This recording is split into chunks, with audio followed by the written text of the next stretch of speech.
তো আল্লাহ বললেন, আফালা ইয়ানজুরুনা ইলাল ইবিলি কাইফা খুলিকাত, উটকে কিভাবে আমি তৈরি করলাম এটা একটু দেখতে পারে না ওরা? আরে উটের দিকে তাকালেই তো ওরা উটের মালিক আমি আল্লাহরে খুঁজে পাবে। উটের কথা আল্লাহ কেন বললেন? উট হচ্ছে এমন আজীব একটা প্রাণী যেটা প্রাণী বিজ্ঞানীদেরকে হয়রান করে দিয়েছে।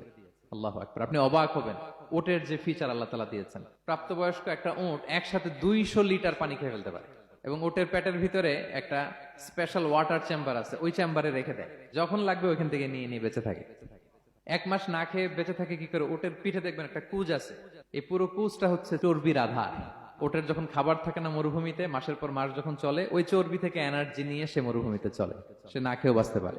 আমাদের চোখের মধ্যে যেমনি একটা পাপড়ি, এরকম এক পাপড়ি দিয়ে উটকে আল্লাহ বানায় নাই, ডবল লেয়ারের পাপড়ি দিয়েছে। কারণ মরুভূমির মধ্যে চলতে পথে লু হাওয়া থাকবে, মরুভূমির সাইমুম, বালুর ঝড়, এই ঝড় মোকাবেলার জন্য, লু হাওয়া মোকাবেলার জন্য ডবল লেয়ারের চোখের পর্দা। একটা পর্দা ফেলে রাখে আর একটা খুলে সে হাঁটতে থাকে, তার কিছুই হয় না। সুবহানাল্লাহ। আমাদের 98 ডিগ্রি ফারেনহাইটে স্বাভাবিক তাপমাত্রা, তাই না? 99 ডিগ্রি হলে আমাদের জ্বর, 100 ডিগ্রি হলে জ্বর, 101, 2 সর্বোচ্চ আমরা সহ্য করতে পারি। এর বেশি যদি হয়, 103 ডিগ্রি হলে বেহুশ হয়ে যায় মানুষ। 4 ডিগ্রি হলে আমাদের দেহের ভেতরে যে কোষগুলো আছে এগুলো মরে যায়।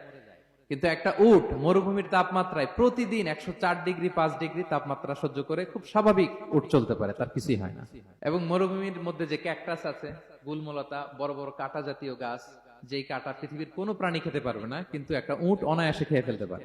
উটের জিহ্বাকে এবং পাকস্থলীকে আল্লাহ এমন স্পেশালি মেড করেছেন, যত কাঁটা দিবেন খেয়ে সাবার, ওর কিছুই হয় না। সুবহানাল্লাহি বিহামদিহি।